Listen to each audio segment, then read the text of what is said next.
जिला स्तरीय सावित्री बाई फुले जयंती कलाहांडी जिला जूनागढ़ ठारे क्रांति ज्योति सावित्री बाई फुले 194तम जन्म जयंती स्थानीय संस्कृति भवन ठारे पालित होईछि।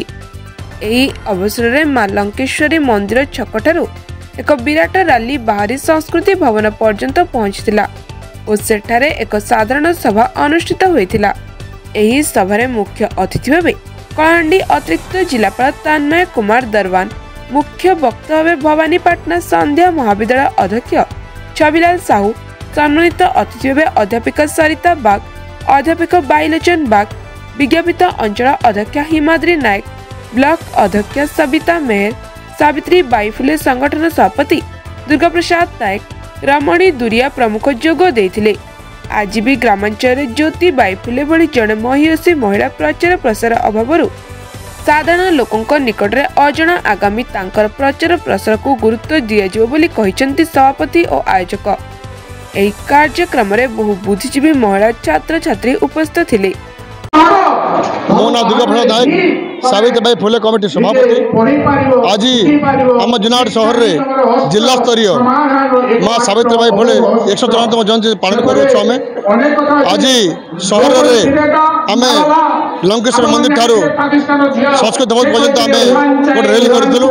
रैली में हजार हजार संख्यार योगदान लोक करते। इंडोमाजी शहीद भवन ठारे आम सभा कार्य चली अच्छी आठी भी हजार हजार लोग बस कार्यक्रम नारी मैंने अधिक संख्या ग्रहण करते। नारी मान गोटे संदेश देवा चाहूँ आम जे जन्म दिवस रे नारी क्षेत्र में शिक्षार अग्रगति हूँ, राजनीति क्षेत्र में अग्रगति हूँ कि कृषि क्षेत्र हूँ, आम स्वागत सब करूँ। समस्त जय फुले, रमणी दुरिया माता सावित्रीबाई फुले महिला संगठन सभानेत्री। आपण मैंने समस्ते जानुन आज हूँ जनवरी 3 तारीख ज्ञान ज्योति माता सावित्रीबाई फुले जन्म जयंती।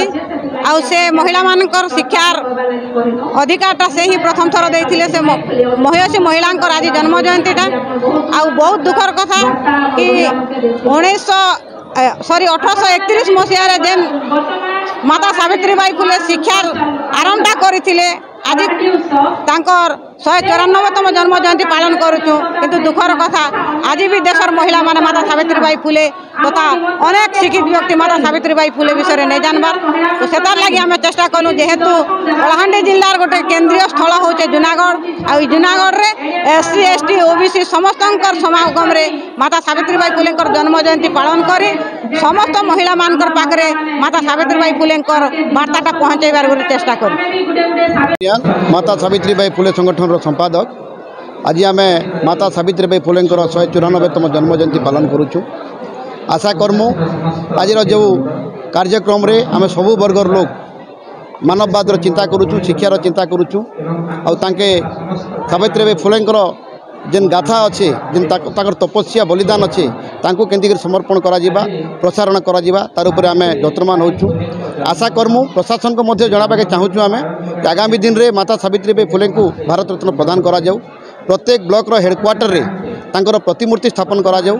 आउ प्रत्येक विद्यालय मान को सावित्रीबाई फुले नारे तांको नामित करा जाऊ। एटा हमर तांकर उपरे गोटे आशा रहा विश्वास रहा आगामी दिन में से कार्य करेंगे, यत्नवान हे। आगामी दिन में ये संगठनटा कलाहांडी रे गोटे विकसित संगठन हिसाब से परिगणित हवा। आगामी दिन में आम ये संगठन को लेकर बहुत आशा बहुत आकांक्षा देखीचु। आम ओबीसी वर्ग लोक मान को शिक्षा केमती कर पाई पारबे, प्रत्येक गाँव में सावित्रीबाई फुले केमती कर आमर गोटे पाठशाला तार निर्माण करमु तार उपर आम आगामी कार्यक्रम के रखीचु। आशा करी आगामी दिन में कार्यक्रम बहुत सफल हवा। समस्त तन मन धन सहित आम कार्यक्रम को आगे नेब बोली आमर आशा और आकांक्षा। धन्यवाद। धर्मगढ़ लक्ष्मीकांत धांगड़ा माझी रिपोर्ट भंजत न्यूज।